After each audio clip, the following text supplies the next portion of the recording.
ಒಂದು ವಾರದಿಂದ ಬಹಳ ದೊಡ್ಡ ಮಟ್ಟದ ಸುದ್ದಿ ಆಗ್ತಾ ಇರೋದು ಗೋಲ್ಡ್ ಸ್ಮಗ್ಲಿಂಗ್ ಸುದ್ದಿ. ಅದರಲ್ಲೂ ನಾಯಕ ನಟಿ ಏನಿದ್ದಾರೆ ರನ್ಯಾ ರಾವ್, ಮಾಣಿಕ್ಯ ಸಿನಿಮಾದ ನಾಯಕ ನಟಿ, ನೀವೆಲ್ಲ ನೋಡಿರ್ತೀರಿ.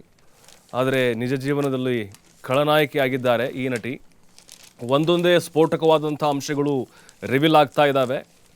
ನೋಡಿ, ಈ ರನ್ಯಾ ರಾವ್ ಏನಿದ್ದಾರೆ, ಈಕೆಯದ್ದು ಹಿಸ್ಟ್ರಿ ಭಯಾನಕವಾಗಿದೆ. ಪ್ರಭಾವಿ ಸಚಿವರುಗಳ ಜೊತೆಗೆ ಲಿಂಕಲ್ಲಿದ್ದಾಳೆ, ದೊಡ್ಡ ದೊಡ್ಡ ಅಧಿಕಾರಿಗಳ ಜೊತೆಗೆ ಕಾಂಟ್ಯಾಕ್ಟಲ್ಲಿದ್ದಾಳೆ. ದುಬೈ ಅಂತಂದರೆ ಒಂದು ರೀತಿ ಆಕೆಗೆ ಹೆಂಗಾಗಿತ್ತು ಅಂತ ಹೇಳಿದ್ರೆ ಶಾಪಿಂಗ್ ಹೋಗಿ ಬಂದಂಗೆ ಆಗ್ತಾ ಇತ್ತು. ವರ್ಷಕ್ಕೊಂದು 50-60 ಬಾರಿ ಹೋಗ್ತಾ ಇದ್ಲು, ವಾರದಲ್ಲಿ 2 ಬಾರಿ ಹೋಗ್ತಾ ಇದ್ಲು. ಬಟ್ ಈಗ ರನ್ಯಾ ರಾವ್ ಆಕೆಯ ಮೊಬೈಲನ್ನು ಪರಿಶೀಲನೆ ಮಾಡಿದಾಗ ಆಕೆ ಯಾವುದೋ ಒಬ್ಬ ಪ್ರಭಾವಿ ಸಚಿವನಿಗೆ ಕರೆ ಮಾಡಲಿಕ್ಕೆ ಮುಂದಾಗಿದ್ಲು. DRI ಅಧಿಕಾರಿಗಳು ಫೋನ್ ಕಿತ್ಕೊಂಡ್ಬಿಟ್ರು. ಹಾಗಾಗಿನೇ ಆ ಪ್ರಭಾವಿ ನಾಯಕ ಯಾರು ಅನ್ನೋದು ಈಗ ದೊಡ್ಡ ಪ್ರಶ್ನೆ ಆಗಿಬಿಡ್ತಾ ಇದೆ.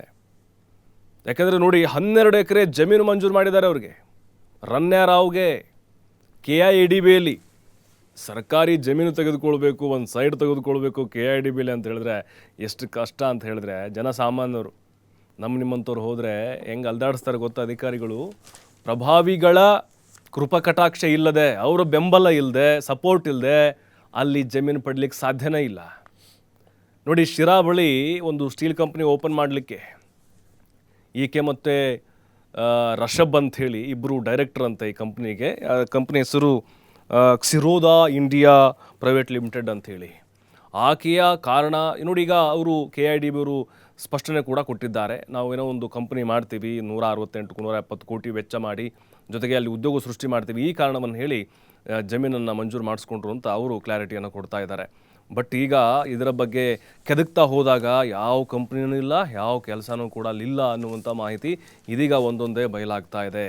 ಇನ್ನು ಆಕೆಯ ಕಸ್ಟಡಿ ಅಂತ್ಯ ಆಗುತ್ತೆ, ಕೋರ್ಟ್ಗೂ ಕೂಡ ಆಕೆನ ಹಾಜರುಪಡಿಸಲಾಗುತ್ತೆ.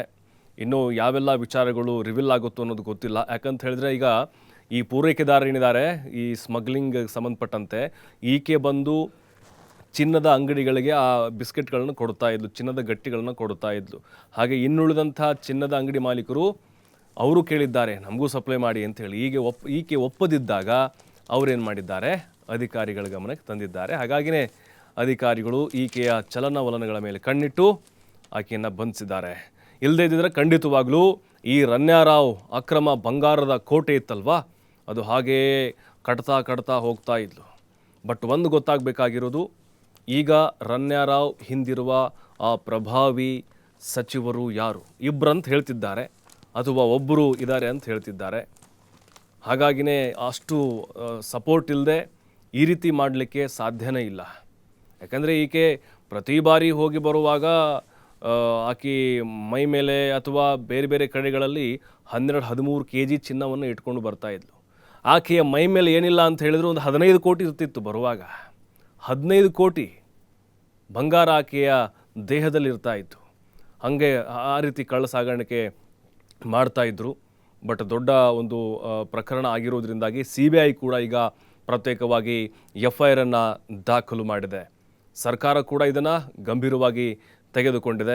ಮತ್ತು ಅವರ ಮಲತಂದೆ ಒಬ್ಬ ಹಿರಿಯ ಪೊಲೀಸ್ ಅಧಿಕಾರಿ ಆಗಿರೋದ್ರಿಂದಾಗಿ ಅಲ್ಲಿ ಏನಾದರೂ ಈ ಒಂದು ಹಿನ್ನೆಲೆಯಲ್ಲಿ ಆಕೆಗೆ ಸಹಾಯವನ್ನು ಮಾಡಿದ್ರ ಅನ್ನುವಂಥ ಅನುಮಾನಗಳು ವ್ಯಕ್ತವಾಗ್ತಾ ಇದ್ದಾವೆ. ಕಾದು ನೋಡೋಣ ಮುಂದೆ ಯಾವ ಹಂತಕ್ಕೆ ಹೋಗುತ್ತೆ ಈ ಗೋಲ್ಡ್ ರಾಣಿದು ಅಂತ.